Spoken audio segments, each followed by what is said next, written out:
ಕಾಪಾಡ್ತೀಯ ಅನ್ನೋ ಭರವಸೆಯಲ್ಲೇ ಇದ್ದೀನಿ. ದುಷ್ಟಶಕ್ತಿಗಳ ಆರ್ಭಟ ಜಾಸ್ತಿ ಆಗಿದೆ. ನೀನೇ ಅವ್ರನ್ನ ರಕ್ಷಿಸ್ಬೇಕು. ರಕ್ಷಿಸ್ತೀಯ ಅಲ್ವಾ?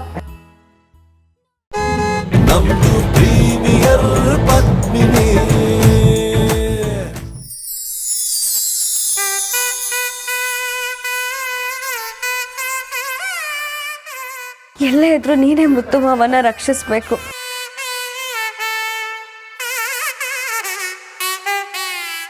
ರಕ್ಷಿಸ್ತೀಯ ತಾನೆ? ಖಂಡಿತ.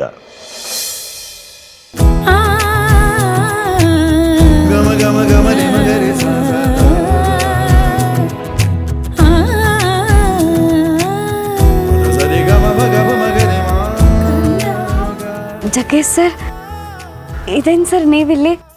ಒಂದು ಪ್ರೀಮಿಯರ್ ಪದ್ಮಿನಿ ಪಿಕ್ಚರ್ ರಿಲೀಸ್ ಆಗಿದೆ. ಆ ಚಿತ್ರದಲ್ಲಿ ಕೆಲಸ ಮಾಡಿದವರು, ಡೈರೆಕ್ಟ್ರು, ಪ್ರೊಡ್ಯೂಸರ್ಸು ಎಲ್ರಿಗೂ ಶುಭವಾಗಲಿ, ಯಶಸ್ಸು ಸಿಗಲಿ ಅಂತ ದೇವ್ರ ಹತ್ರ ಪ್ರಾರ್ಥನೆ ಮಾಡೋದಕ್ಕೆ ಬಂದೆ. ಪ್ರೀಮಿಯರ್ ಪದ್ಮಿನಿ ಹೆಸರು ಸೂಪರ್ ಆಗಿದೆ. ಹೌದಾ? Thank you so much. ಏನು ನಿನ್ನ ಹೆಸರು? ಸ್ವಾತಿ. Very good.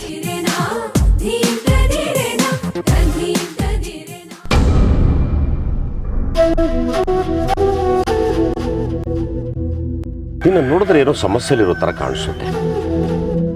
ನಿನ್ನ ಭಾಗಕ್ಕೆ ಯಾರೂ ಇಲ್ಲ ಅಂತ ಅನ್ಕೋಬೇಡ. ಆ ದೇವರು ನಿನ್ನ ಭಾಗಕ್ಕೆ ಇದ್ದಾನೆ. ಒಂದು ಕೆಲಸ ಮಾಡು, ನಾನೊಂದು ಜಾಗ ಹೇಳ್ತೀನಿ, ಅಲ್ಲಿಗೆ ಹೋಗು, ನಿಂಗೆ ತುಂಬ ಒಳ್ಳೇದಾಗುತ್ತೆ. ಎಲ್ಲಿಗೆ ಸರ್? ಸಿದ್ದಪ್ಪಾಜಿ ಬೆಟ್ಟ ಅಂತ ಇದೆ, ಅಲ್ಲಿ ಹೋಗು. ನಿನ್ನ ಮನಸ್ಸಲ್ಲಿ ಏನಿದೆ ಅದೆಲ್ಲ ಕೋರ್ಕೋ. ಖಂಡಿತ ನೀನು ಅನ್ಕೊಂಡಿದ್ದೆಲ್ಲ ಒಳ್ಳೇದಾಗುತ್ತೆ. ನಿಮ್ಮ ಮಾವನಿಗೂ ಹುಷಾರಾಗ್ಬಿಡುತ್ತೆ. ನಾನು ಸುಮಾರು ಸರಿ ಹೋಗಿದ್ದೆ. ನಾನೇನು ಅನ್ಕೊಂಡಿದ್ದೀನಿ ಎಲ್ಲವೂ ಆಗಿದೆ. ಸರಿ ಸರ್, ನೀವು ಹೇಳ್ದಾಗೆ ಸಿದ್ದಪ್ಪಾಜಿ ಬೆಟ್ಟಕ್ಕೆ ಹೋಗಿ ನನ್ನ ಕೋರಿಕೆನ ಸಲ್ಲಿಸ್ತೀನಿ. ಗುಡ್. ನಾನು ನಿಮ್ಮ ಮನೆ ಕಡೆನೇ ಹೋಗ್ತಾ ಇದ್ದೀನಿ. ಬೇಕಾದ್ರೆ ಬನ್ನಿ, ನಾನು ಡ್ರಾಪ್ ಮಾಡ್ತೀನಿ. ಬನ್ನಿ ಬನ್ನಿ. ಮನೆಗೆ ಹೋಗೋಕ್ಕಾಗಲ್ವಲ್ಲ, ಏನು ಮಾಡೋದು? ಚಿಕ್ಕಿ, ಬಂದವ್ರ ಮುಂದೆ ಎಲ್ಲ ಹೀಗೆಲ್ಲ ಮಾತಾಡ್ಕೊಂಡು ಕೂತ್ಕೋತಾರ? ಬಾ ಸುಮ್ಮನೆ. ಚಿಕ್ಕಿ ಬಾ.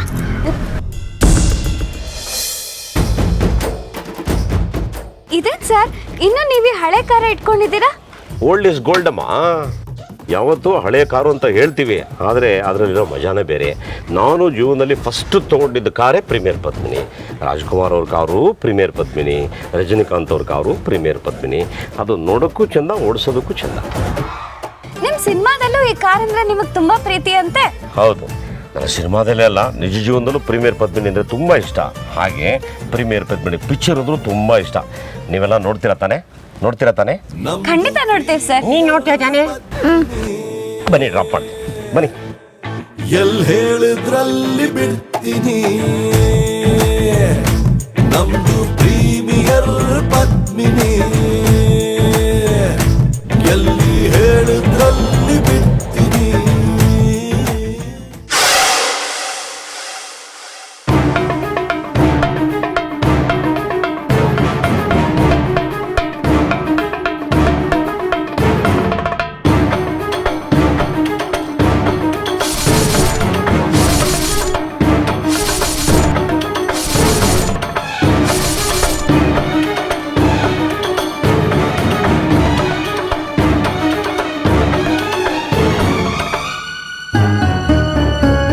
ಇದೇನ್ ಬೈರ, ಕಣ್ಣಿ ಕಾಣ್ದಾಗ ಹೋಗ್ತಾಳೆ ಅಂತ ಅನ್ಕೊಂಡ್ರೆ ಮತ್ತೆ ಮನೆಗೆ ಬಂದು ವಕ್ರಿಸ್ಕೊಂಡಿದ್ದಾಳೆ.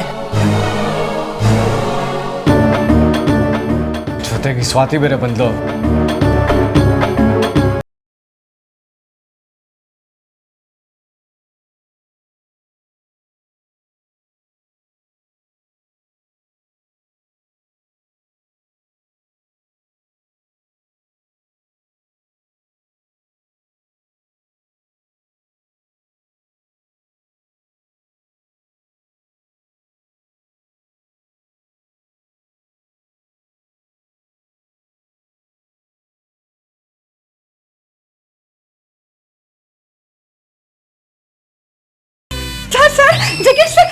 ಅಯ್ಯೋ, ನಾನಲ್ಲ.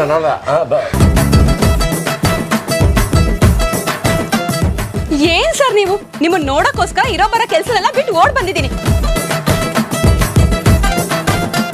ನೀವ್ ನೋಡಿದ್ರೆ ಓಡೋಗ್ತಿದ್ದೀರಲ್ಲ. ಅಯ್ಯೋ, ನೀವು ಬರೋ ಫೋರ್ಸ್ ನೋಡಿ ಗಾಬರ ಆಗೋಯ್ತು ನನಗೆ. ಜಗ್ಗೇಶ್ ಸರ್ ನಮಸ್ಕಾರ ಸರ್. ನಮಸ್ತೆ. ನಮಸ್ಕಾರ. ನಮಸ್ಕಾರ ಸರ್.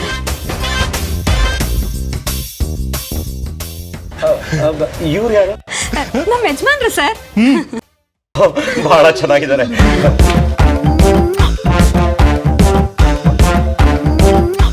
ಜಗ್ಗೇಶ್ ಸರ್ ನಾನು ಹೇಳ್ತೀನಿ ನಿಮಗೆ ಬಹಳ ದೊಡ್ಡ ಫ್ಯಾನು ಸರ್. ಯಾವ ತರ ಫ್ಯಾನು? ಸರ್ ನೀವು ಯಾವಾಗ್ಲೂ ಕಾಮಿಡಿನೇ ಬಿಡಿ ಸರ್. ಅದಕ್ಕೆ ಟೋಕನ್ ವರ್ಕೌಟ್ ಆಗ್ತಾ ಇರೋದು. ಬೈ ದ ವೇ ನನ್ನ ಹೆಸರು ಪಟ್ಟು ಅಂತ ಸರ್. ಬಟ್ ಯಾವ ಹೆಸರು ರೀ? ಸರ್ ಆಕ್ಚುಲಿ ನನ್ನ ಹೆಸರು ಪಟ್ಟಾಭಿ ಸರ್, ಡಾಕ್ಟರ್ ಪಟ್ಟಾಭಿ. ನನ್ನ ಹೆಂಡತಿ ಪ್ರೀತಿಯಿಂದ ನನ್ನ ಪಟ್ಟು ಪಟ್ಟು ಅಂತ ಕರೀತಾಳೆ. ಬಹಳ ಚೆನ್ನಾಗಿ ಕರೀತಾ ಇದ್ರಿ, ಬಹಳ ಚೆನ್ನಾಗಿದೆ. ಅಷ್ಟೇ ಅಲ್ಲ ಸರ್, ಕೆಲವು ಸಲ ಜಾಗಕ್ಕೆ ತಾಯಿ ಇಟ್ಬಿಟ್ಟು ತಟ್ಟು ಅಂತ ಅವಾಗ ನನಗೆ ತಟ್ಟನು ಇರ್ತಾಳೆ ಸರ್.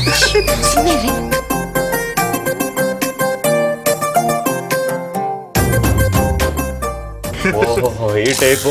ಬಹಳ ಸಂತೋಷ. ನಿಮ್ ಎಕ್ಸೈಟ್ಮೆಂಟ್ ಎಲ್ಲ ನೋಡಿದ್ರೆ ನೀವೆಲ್ಲರೂ ನಮ್ಮ ಫ್ಯಾನು ಅಂತ ಕಾಣಿಸುತ್ತೆ. ಸರ್ ನಾವು ಮಾತ್ರ ಅಲ್ಲ ಸರ್, ನಮ್ಮ ಮನೆಯವ್ರು ಮಾತ್ರ ಅಲ್ಲ, ಇಡೀ ಕರುನಾಡ ನಿಮ್ fans sir. Thank you sir, ನಮ್ಮ ಅಜ್ಜಿ ನಿಮ್ ಜೊತೆ ಸಿನಿಮಾದಲ್ಲಿ ಆಕ್ಟ್ ಮಾಡಿದ್ದಾರೆ ಸರ್. ಗೊತ್ತಮ್ಮ, ಲಕ್ಷ್ಮೀದೇವನವರು ನನಗೆ ಬಹಳ ಫೇವರೇಟ್ ಅಜ್ಜಿ ಪಾತ್ರ ಮಾಡಿದ್ದಾರೆ. ನಾನು ಯಾವಾಗಲೂ ಕಾಗಿ ಮುದ್ಗಿ ಅಂತ ಕರೆಯೋದು. ನಾನು ಯಾವಾಗೂ ಅವ್ರಿಗೆ ಒಂದು ಅಭ್ಯಾಸ ಮಾಡ್ಕೊಂಡಿದ್ದೀನಿ. She is one of the best actress. ಯಾವ ಒಂದು ನರಸಿಂಹರಾಜು ಕಾಮಿಡಿ ಏನಾನ ಸೃಷ್ಟಿ ಮಾಡಿದೊಂದು ಅವ್ರ ಜೊತೆ ಹೆಜ್ಜೆ ಹಾಕಿದವರು. ಇವತ್ತು ಒಂದು ನಗುವಿನ ದೇವತೆ ನಿಮ್ಮಜ್ಜಿ. ಅವರಿಗೆ ನನ್ನ ನಮಸ್ಕಾರ ತಿಳಿಸಿ. Thank you sir. Jaggesh sir ಮುಂದೆ ಬೆಳ್ಳಿಗೆ ಯಾರೋ ಅವಮಾನ ಮಾಡ್ತಿರುವಾಗಿರ್ಬೇಕು. ಸರಿನಾ? ಸರಿ. ಬನ್ನಿ ಹೋಗೋಣ. ಜಗ್ಗೇಶ್ ಸರ್, ಇದೇನಿದು ದಿಢೀರಾಗಿ ನಮ್ಮನೆಗೆ ಬಂದಿದ್ದೀರಾ?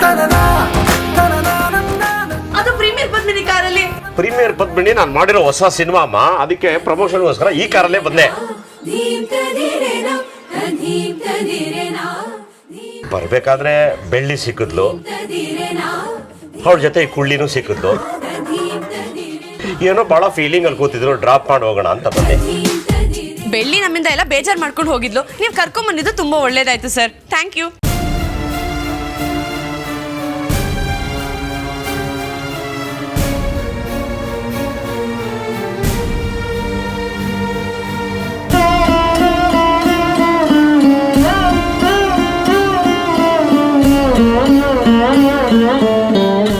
ನೀವೆಲ್ಲ ಆರಾಮಾಗಿದ್ದೀರಾ?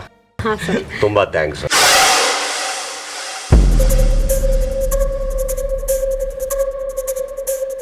ಓಹೋ, ನೀವು ಆ ಲೆಕ್ಕಾಚಾರದಲ್ಲಿ ಇದ್ದೀರೋ?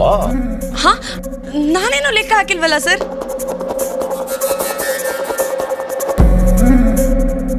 ನನ್ನ ಜೊತೆ ಸೇರ್ಕೊಂಡು ಬೆಳ್ಳಿನೂ ವಾಪಸ್ ಬಂದ್ಬಿಟ್ಟಿದ್ದಾಳೆ. ಏನಪ್ಪ ಗತಿ ಅನ್ಕೊಂತಾ ಇದ್ದೀರಲ್ಲ?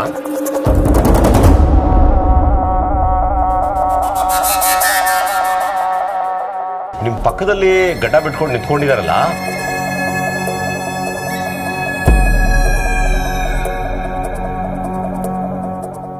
ಅವನಿಗೆ ಈ ವಿಷಯ ನನಗೆ ಹೆಂಗ ಗೊತ್ತಾಯ್ತು ಅಂತ ಯೋಚನೆ ಮಾಡ್ತಾ ಇದ್ದಾನೆ ಅಲ್ವಾ?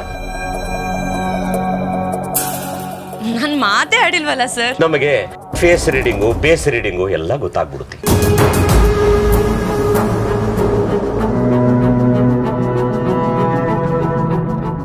ಸರ್, ಇನ್ನೂ ಇಲ್ಲೇ ನಿಂತಿದ್ದೀರಲ್ಲ, ಒಳಗ್ ಬನ್ನಿ ಸರ್. ಹೌದು ಸರ್, ಬನ್ನಿ. ಪರವಾಗಿಲ್ಲಮ್ಮ, ನನಗೆ ಸಿನಿಮಾ ಪ್ರಮೋಷನ್ ಇದೆ. ಅಪ್ಪಣೆ ಕೊಟ್ರೆ ನಾನು ಹೊರಟು ಬಿಡ್ತೀನಿ. ಸರ್, ನಿಮ್ಗೂ ನಿಮ್ ಪಿಕ್ಚರ್ಗೂ ಒಳ್ಳೇದಾಗತ್ತೆ. ಆ ದೇವ್ರು ಖಂಡಿತ ಒಳ್ಳೇದ್ ಮಾಡೇ ಮಾಡ್ತಾನೆ. ಸರ್, ಟ್ರೈಲರ್ ನೋಡಿದೆ ಸರ್, ತುಂಬಾ ಚೆನ್ನಾಗಿದೆ. ನಿಮ್ಮನ್ನ ಕಾಮಿಡಿಯಲ್ಲಿ ನೋಡಿ ನೋಡಿ ಎಮೋಷನಲ್ ಆಗಿ ನೋಡ್ರೆ ಮೈ ಜುಮ್ ಅನ್ನತ್ತೆ ಸರ್.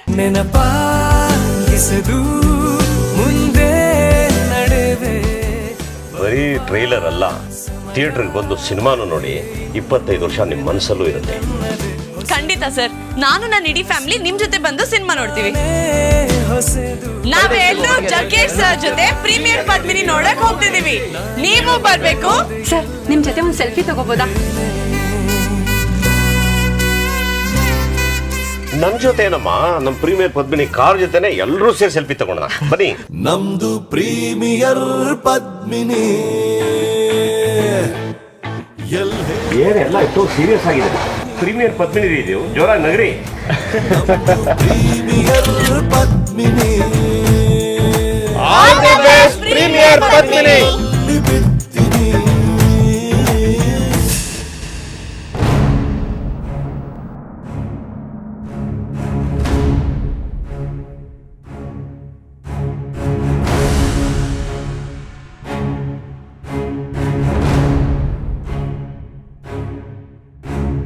ಈ ಪಂಚಾಯಿತಿ ಕಟ್ಟೆಯಲ್ಲಿ ಇಲ್ಲಿ ಸೇರಿರೋ ಉದ್ದೇಶ ಬೆಳ್ಳಿಗೆ ಮತ್ತೆ ಸ್ವಾತಿಗೆ ನೆಮ್ಮದಿಯಾಗಿ ಬದುಕೋಕ್ ಬಿಡ್ತಾ ಇಲ್ಲ.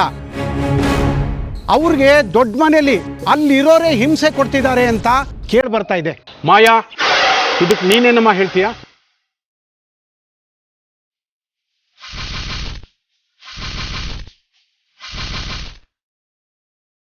ಯಾರು ಹಿಂಸೆ ಕೊಡ್ತಿದ್ದಾರೆ ಅಂತ ಹೇಳಿದ್ಲು? ಇನ್ಯಾರಮ್ಮ, ಅಲ್ಲಿ ನಿಂತಿದ್ದಾನಲ್ಲ ಅಶೋಕ.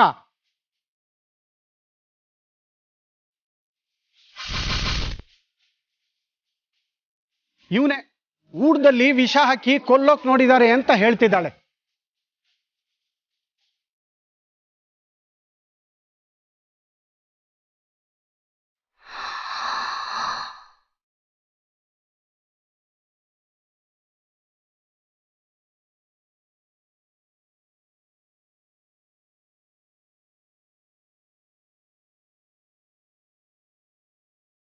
ಯಾರು ಏನೇ ಹೇಳಿದ್ರು ಸತ್ಯ ಅನ್ನೋದು ಒಂದಿರತ್ತಲ್ವಾ ಗೌಡ್ರೆ? ದೂರ್ ಕೊಟ್ಟವರು ಮಾನಸಿಕವಾಗಿ ಸರಿ ಇದ್ದಾರ ಅಂತ ಮೊದಲು ಅದನ್ನ ನೋಡಿ.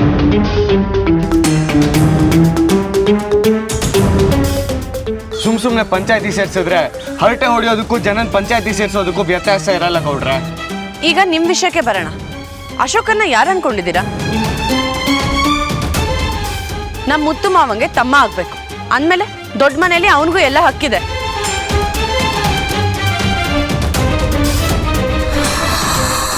ಆಸ್ತಿ ವಿಚಾರವಾಗಿ ಮನಸ್ತಾಪ ಇರ್ಬೋದು, ಆದ್ರೆ ಎಷ್ಟೇ ಮನಸ್ತಾಪ ಇದ್ರು ಜಗಳ ಆಡಿದ್ರು ರಕ್ತ ಸಂಬಂಧನ ಬಿಟ್ಕೊಡಕ್ಕಾಗತ್ತಾ ಹೇಳಿ?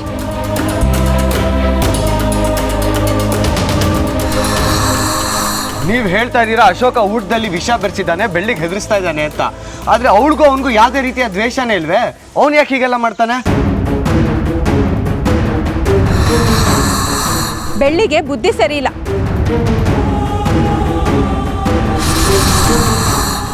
ಮುತ್ತಣ್ಣ ಹಾಸ್ಪಿಟ್ಲಿಗೆ ಅಡ್ಮಿಟ್ ಆದ್ಮೇಲೆ ಹೇಗಿಗೋ ಆಡಕ್ ಶುರು ಮಾಡಿದ್ದಾಳೆ.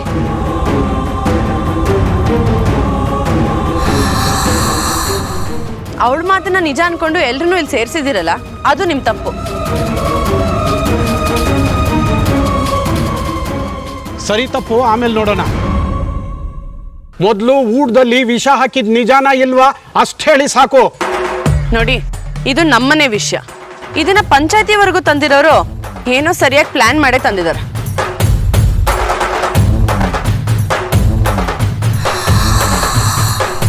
ಹೌದು, ಊಟದಲ್ಲಿ ವಿಷ ಇತ್ತು ಅಂತ ಹೇಳ್ತಿದ್ದಾಳಲ್ಲ, ಅಡ್ಗೆ ಮಾಡಿದ್ ಯಾರು ಅಂತ ನಿಮಗೆ ಗೊತ್ತಾ?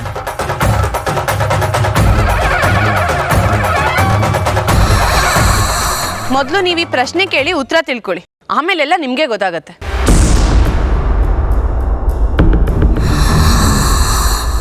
ಬೆಳ್ಳಿ, ನಿನ್ನೆ ರಾತ್ರಿ ಅಡುಗೆ ಮಾಡಿದ್ಯಾರಮ್ಮ? ನಾನೇ ಮಾಡಿದ್ದು.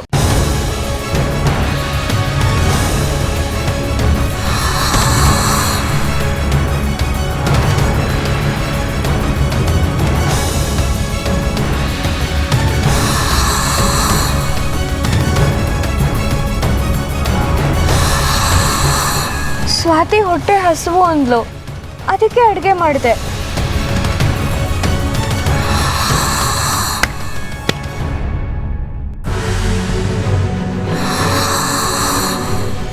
ಶಬಾಷ್, ಅಂತೂ ನಿಜ ಒಪ್ಕೊಂಡ್ಯಲ್ಲ.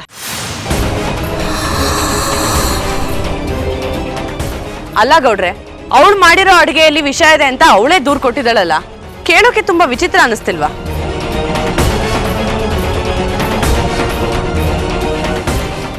ಅಲ್ಲ ಗೌಡ್ರೆ, ತಾನೇ ತಪ್ಪು ಮಾಡಿ ತಾನೇ ದೂರು ಕೊಟ್ಟು ಸಿಕ್ಕಾಕೊಂಡಿರೋರ್ನ ನಾವ್ ಎಷ್ಟು ಜನ ನೋಡಿಲ್ಲ?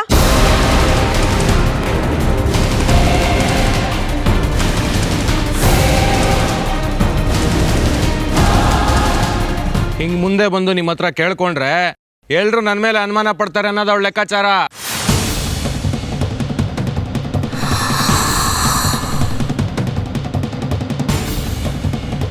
ಅಂದ್ರೆ ಏನಪ್ಪ ನೀನ್ ಮಾತನಾಡ್ತಾ? ಮಗುನ ಸಾಯಿಸಕ್ ಊಟದಲ್ಲಿ ವಿಷ ಹಾಕಿ ಜೊತೆಲಿ ಅವಳು ತಿಂದು ಆ ಆರೋಪನ ನನ್ನ ಮೇಲೆ ಹಾಕ್ತಾ ಇದ್ದಾಳೆ.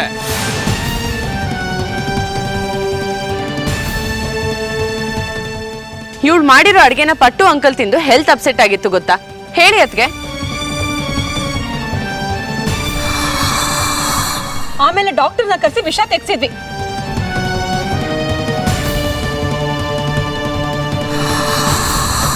ಇಲ್ಲ ಅಂದಿದ್ರೆ ಇವಳು ಮಾಡಿರೋ ಕೆಲಸಕ್ಕೆ ಇಷ್ಟೊತ್ತಿಗೆ ನಾನು ನನ್ನ ಗಂಡನ ಕಳ್ಕೊಂಡ್ಬಿಡ್ತಿದ್ದೆ.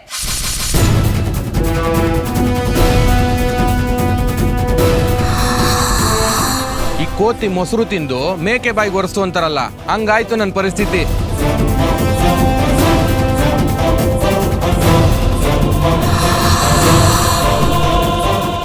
ಅವಳು ಮಾಡಿರೋ ಕೆಟ್ಟ ಕೆಲಸನ ನನ್ನ ತಲೆ ಕಟ್ಟಿ ದಯವಿಟ್ಟು ನನ್ನ ಬಲಿಪುಷ ಮಾಡಬೇಡಿ.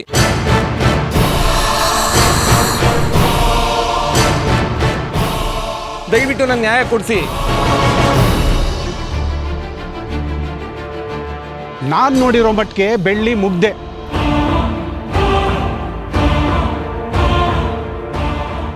ಅವಳು ವಿಷ ಹಾಕೋದಿರ್ಲಿ, ಕೊಲ್ಲೋ ಮಟ್ಟು ಕಿಳಿತಾಳೆ ಅಂದ್ರೆ ನಂಬೋದ್ ನಾನಲ್ಲ, ಇಡೀ ಊರೇ ನಂಬಲ್ಲ.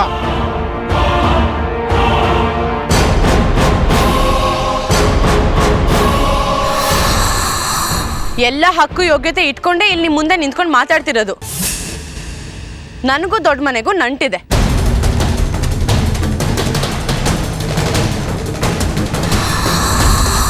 ನಾನು ಮುತ್ತು ಮಾವನ ಮದ್ವೆ ಆಗೋಳು ಅಂದಮೇಲೆ ದೊಡ್ಡ ಮನೆ ಸೊಸೆಯಾಗಿ ಇಷ್ಟು ಅಧಿಕಾರ ಇಲ್ವಾ ಇಲ್ಲಿ ನಿಂತ್ಕೊಂಡು ಮಾತಾಡೋಕ್ಕೆ?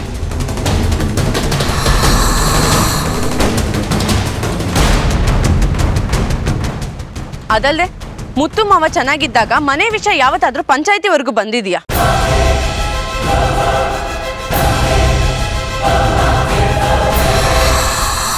ಅಂದಮೇಲೆ ಈ ದೂರಲ್ಲಿ ಎಷ್ಟು ಸುಳ್ಳಿದೆ ಎಷ್ಟು ಸತ್ಯ ಇದೆ ಅನ್ನೋದು ನೀವೇ ಯೋಚನೆ ಮಾಡಿ.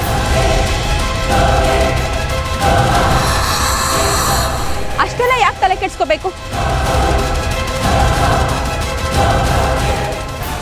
ಸ್ವಲ್ಪ ದಿನದಿಂದ ಬೆಳ್ಳಿ ಹೇಗೆ ಹುಚ್ಚಿ ತರ ಆಡ್ತಿದ್ದಾಳೆ ಅಂತ ಊರ್ ಜನರನ್ನೇ ಕೇಳಿ.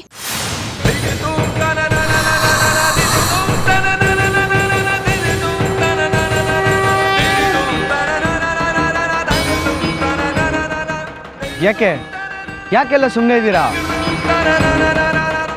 ಮುಂದೆ ಬನ್ನಿ, ಪಂಚಾಯತಿಲಿ ಎಲ್ರಿಗೂ ಹೇಳಿ, ಎಲ್ರಿಗೂ ವಿಷಯ ಗೊತ್ತಾಗ್ಬೇಕು ತಾನೆ. ಹೌದು ಗೌಡ್ರೆ, ಬೆಳ್ಳಿ ವಿಚಿತ್ರವಾಗಿರೋದನ್ನು ತುಂಬಾ ಜನ ನೋಡ್ತಾ ಇದ್ದೀನಿ.